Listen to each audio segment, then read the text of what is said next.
কারোর চেতনা তৈরি হবে না। চেতনা তৈরি করতে হলে যেটা ওই যে বলেছি প্রথমে, সমর্পণ। এই প্রসঙ্গে এই কথাটা বলছিলাম। একদিন একজন ডাক্তার বাবু, আমরা আজকে আমাদের ইষ্টপ্রাণ গুরু ভ্রাতা শ্রী দিলীপ দার গৃহে পরম পিতা রাতুল চরণের সৎসঙ্গ উপলক্ষে সবাই মিলিত হয়েছি। মিলিত হয়ে সুখে দুঃখের কথা বলেছি ঠাকুরের কাছে। আবার সৎসঙ্গের নিয়ম অনুসারে প্রার্থনা, সদ্গ্রন্থাদি পাঠ এবং কীর্তনাদি করেছি। সৎসঙ্গের নিয়ম অনুসারেই দয়ালের প্রসঙ্গ করতে হয়। আসলে দয়ালের প্রসঙ্গ করলে যেমন শেষ নেই, আর আমরা এবার কতটা করতে পারি।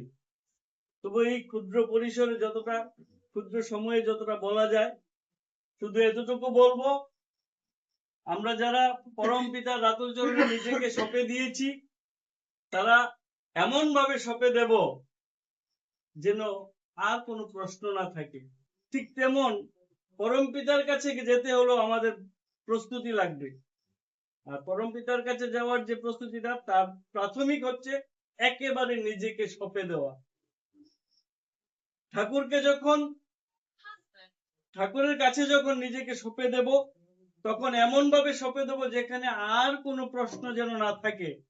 কারণ আমাদের মনে রাখতে হবে, আমরা যারা পরম পিতার আশ্রয় পেয়েছি, আমরা যারা পরম পিতার চরণে আশ্রয় পেয়েছি, আমাদের কিন্তু আর কোনো ভাবনা নেই, আমাদের কিন্তু আর কোনো চিন্তা নেই।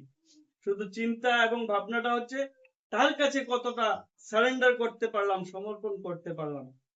এই প্রসঙ্গে ছোট্ট একটা গল্প মনে হলো, একটু যদিও প্রাসঙ্গিক, আরো অনেক কথা বলা দরকার, তবু বলছি ছোট করে। এই যে সৎসঙ্গ আমরা করি, সৎসঙ্গ করলে আমরা অনেক সময় আমাদের মতন করে একটু এক কোণে প্রয়োজনে একটু ঠিক করে হেসে ফেললাম। আমরা আসলে তো সেইভাবে চেতনা সমৃদ্ধ হতে পারিনি।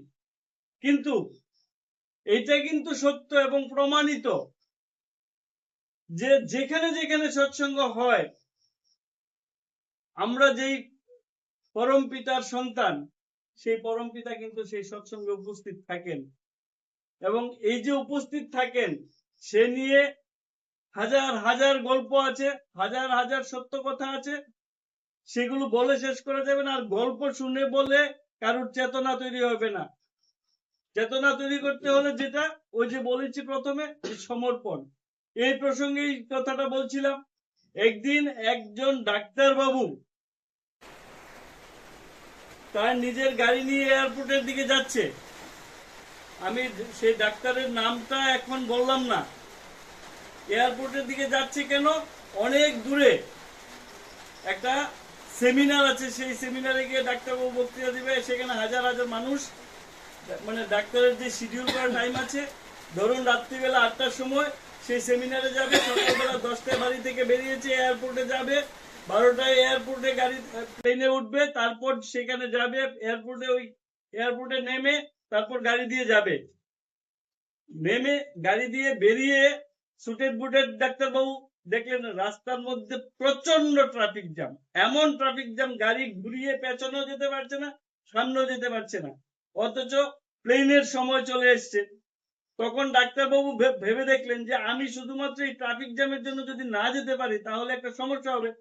তাহলে কি করবে? দেখছে যে যদি হেঁটে দৌড়ে যাওয়া যায় তাহলে 10-15-20 মিনিটের মধ্যে যাওয়া যাবে, বা যদি জ্যামটা ছুটে যায় তাহলে একটা ট্যাক্সি নেওয়া যাবে। কিন্তু এই গাড়িটা নিয়ে আর যাওয়া যাবে না। ওনার গাড়িটাকে ছেড়ে উনি আরেকটা আবার হাঁটলেন অনেকক্ষণ, গিয়ে যখন আবার দেখলেন যে জ্যাম ছুটে গেছে, আরেকটা গাড়িতে উঠলেন, তারপর গিয়ে কোনো রকমে দৌড়ে দৌড়ে এয়ারপোর্টে গেলেন, প্লেনে উঠলেন। সবাই বলছে যে আপনার ভাগ্যটা খুব ভালো, আপনি দৌড়ে আসাতে আপনি প্লেনটা পেলেন, না হলে প্লেনটা আর 2 মিনিট এদিক সেদিক হলেই পেতেন না। গেলেন, যাওয়ার পথে হঠাৎ করে মাঝ আকাশে ঝড় উঠেছে, প্লেনটা একেবারে মানে ডিগবাজি খাওয়ার মতো অবস্থা। তখন পাইলট বাধ্য হয়ে মানে যেখানে যাওয়ার গন্তব্য তার মাঝখানে একটা এয়ারপোর্টে নামালেন। কেন? উপরে ঝড়, উনি নামাতে বাধ্য হলেন, ঘোষণা দিয়ে নামালেন। এবার ডাক্তারবাবু বললো আমার তো আর সেমিনার হলো না যে হাজার হাজার মানুষের সামনে বক্তৃতা দিব যাবে, যে ওইখানে প্লেনের উপরে ঝড় উঠলো, প্লেন মাঝখানে নেমে গেল, তাহলে তো আর হচ্ছে না। তাহলে কি করবে? এবার নেমে সে খুব বিরক্ত প্রকাশ করছে যে কি তোমাদের কি সার্ভিস, একবার ট্রাফিক জ্যামের জন্য আটকে গেলাম, আবার এখন প্লেনের মধ্যেও প্লেনও ঝড়ে আটকে যায়। এমন সময় একটা লোক পেছন থেকে বলছে, আপনি ডাক্তার রমন? বলছে হ্যাঁ।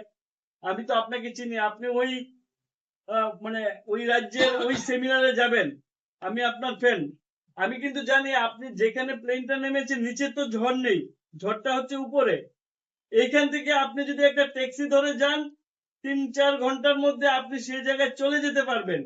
আপনি বরঞ্চ এখানে আর দেরি না করে বেরিয়ে এয়ারপোর্ট থেকে একটা ট্যাক্সি ধরে আপনি যাওয়ার চেষ্টা করুন, তাহলে যেতে পারবেন।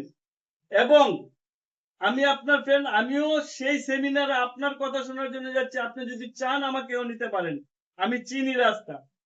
এবার সে যাচ্ছে, বলছে না না তোমাকে যেতে হবে না, আমি যাব। ডাক্তারবাবু হ্যাঁ, তো এবার যাওয়ার পথে ট্যাক্সি একটা ধরলো, যত টাকা লাগে, টাকার তো কোনো সমস্যা নেই, যাচ্ছে তো যাচ্ছে। এমন সময় হঠাৎ করে আবার নিচে, উপরের ঝড়টা নিচে চলে আসলো, প্রচন্ড ঝড় বৃষ্টি, প্রচন্ড ঝড়। এবার ট্যাক্সি যেতে যেতে যেতে যেতে হঠাৎ করে একটা অন্য রাস্তা, মানে ভুল রাস্তা চলে গেল, কারণ অন্ধকার, ঝড় তুফান বৃষ্টি চলে গিয়ে এবার ট্যাক্সিওয়ালা ভাবছে যে ডাক্তারবাবু যে কথা বলেছে, এবার আমি যদি বলি যে আমি ভুল রাস্তায় চলে এসেছি, আমাকে তো মেরেই ফেলবে। এবার ও কি করে বলবে বুঝতে পারছে না, অথচ এমন ঝড় এমন তুফান, আর আগানো সম্ভব না, ঘুরে যে আবার যাবে তারও সম্ভব না। তখন সে বাধ্য হয়ে বলছে যে দেখুন ডাক্তারবাবু, আগে জীবন তারপর সমস্ত কিছু, সুতরাং আমাদের জীবন বাঁচাতে হলে এখন থামতে হবে, আর এগোনো সম্ভব না। এমনিতেই আমরা একটা ভুল রাস্তায় চলে এসেছি, আমরা আর যেতে পারবো না বলে তখন পাশেই একটা বাড়ি, হ্যাঁ, জঙ্গলের মধ্যে, ভুল রাস্তায় এসে জঙ্গলের মধ্যে একটা বাড়ি, একেবারে কুড়ে ঘর, সেই বাড়ির উঠানে গেলেন। যাওয়ার পর ততক্ষণে সন্ধ্যা হয়ে গেছে। যাওয়ার পর গিয়ে দরজায় নক করছে বারবার ডাক্তারবাবু, যে ঝড় বৃষ্টি তো বাইরে চলছে। এবার ভেতর থেকে আওয়াজ আসছে, কে আছেন? ভেতরে চলে আসুন, আমাকে ডিস্টার্ব করবেন না, এটা আমার প্রার্থনার টাইম। তো ডাক্তারবাবু দরজা খুলে গিয়ে বসে আছেন, গিয়ে দেখেন একটা একেবারে বেশ বয়স্ক 50 ঊর্ধ্ব একটা মহিলা প্রার্থনা করছেন, আর একটা পাশে পর প্লেন পাওয়া, উপরে ঝড়, নিচে এসে ঝড়, রাস্তা ভুল করা, তারপর এখানে তাকে টেনে আনা। যদি ঈশ্বর চান, যদি পরম পিতা চান, কি না সম্ভব। শুধু প্রয়োজনটা আমাদের, আমাদের ভক্তি, আমাদের নিষ্ঠা, আমাদের বিশ্বাস, আমাদের সমর্পণ। আমরা সেই সমর্পণ যদি করতে পারি, আমাদের জন্য ভাবতে হবে না। যেই কথাটা আমি প্রায়ই বলি, ঠাকুর বলে গেছেন, ভাবছো বসে চলবে কিসে, ভাববার তুমি কে, ভাববার যিনি ভাবছেন তিনি, তুমি ভাবো তাকে। আমরা যদি শুধুমাত্র তাকে ঠিক ভাবে ভাবতে পারি, তাহলে কোথায় থেকে কি হবে, কোথায় থেকে ডাক্তার চলে আসবে, আর কিভাবে আমাদের চিকিৎসা হবে, কিভাবে আমাদের জীবন মঙ্গলময় হবে, ওই ডাক্তারটা একটা প্রতীকী যদি ধরি, আমাদের জীবন চলার পথে প্রত্যেকটা পদক্ষেপে, আমরা চলার পথে আমাদেরকে ভাবতে হবে আমাদের জীবনটা কিভাবে সুন্দর হবে। আমরা যেমন আমাদের ড্রেস পোশাকটা কিভাবে সুন্দর হবে ভাবি, আমাদের ঘর দুয়ারটা কিভাবে সুন্দর হবে ভাবি, তেমন ভাবে ভাবতে হবে আমি যে ঠাকুরের চরণে নিজেকে আশ্রয় নিয়েছি, সেই ঠাকুরের কাছে আমার নিজেকে আমি আরো কত ভাবে আমার ভক্তিটাকে, হ্যাঁ, ঠাকুরের কাছে আমি নিয়ে দিতে পারি। আমরা যদি এই কাজটা করি, কোনো সময় আমরা অবাক হয়ে যাই, কোনো একেবারে সাময়িক কিছু একটা মানে সামান্য যেই বৃহৎ উদ্দেশ্যে আমরা পরম পিতার চরণে নিজেকে ঠাই দিয়েছি, হ্যাঁ, একটা সাধারণ কিছু নিয়ে, ঠিক আছে আমি জানি, কিন্তু তার যে কত বড় বিপদ সামনের দিকে আস্তে আস্তে আসে, আমরা হয়তো এখন বুঝি না, যখন বুঝবো তখন আর কিছু করার থাকবে না। তাই বলবো, যারা ঠাকুরের চরণে নিজেকে সঁপে দিয়েছেন, সমর্পণটা এমন ভাবে হতে হবে যেখানে টাকা পয়সা ধন দৌলত কোনো কিছু দরকার নেই, শিক্ষা দীক্ষা কোনো কিছু দরকার নেই, শুধুমাত্র দরকার বিশ্বাস, শুধুমাত্র দরকার আবেগ, শুধুমাত্র দরকার নিজেকে সমর্পণ করে দেওয়া। এইভাবে সমর্পণ করে দিয়ে একবার দেখেন। অনেক সময় আমাদের মধ্যে অনেক প্রশ্ন আসে যে আমি তো আমি কথাটা বললে হয়তো অনেকে খারাপ পেতে পারেন যে অনুকূল ঠাকুরের দীক্ষা কেন নেব, অনেক ঠাকুরই তো আছে, অনুকূল ঠাকুরের দীক্ষা কেন নিব, এরকম কথাও আছে। অনেক সময় কথা আছে আমরা সারা জীবন শুনছি হরে কৃষ্ণ হরে রাম, অনে আবার এটা কইলে কি আরেকটাই বলি, এরকম কথাও শুনি।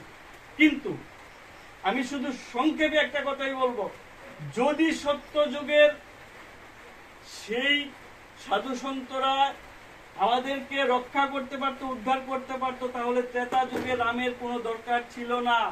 পুরুষোত্তম রাম যখন অবতার হয়েছেন, তখন তিনি যখন আবার নতুন করে মানুষকে উদ্বুদ্ধ করছেন, মানুষকে মানুষে পুরুষোত্তম করার চেষ্টা করলেন, আবার তার যখন সময় শেষ হলো তখন দাপরে এসে শ্রীকৃষ্ণ নতুন রূপে এসছেন।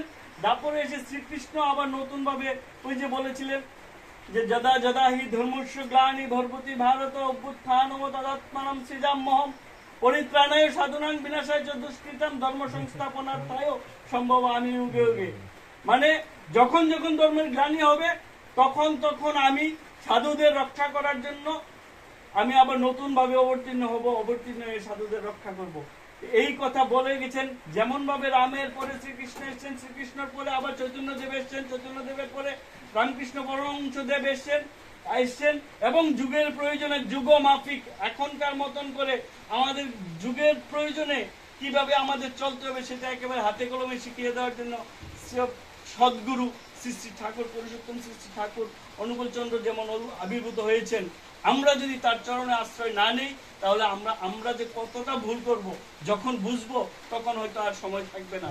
তাই সময় থাকতে আমাদের সদ্গুরুর আশ্রয় নিতে হবে।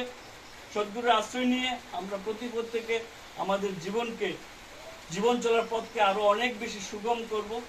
এই কথা বলে সবাই ঠাকুরের কাজে ব্যস্ত থাকবেন এই প্রত্যাশা রেখে আলোচনার শেষে গৃহকর্তা দিলীপ দা সহ যারা এসছেন, যারা শুনছেন, পারিপার্শ্বিক সকলের মঙ্গল কামনা দয়ালের আত্মচরণে রেখে সবাইকে সশ্রদ্ধ জয় গুরু জানিয়ে কথা বলা শেষ করছি। জয় গুরু।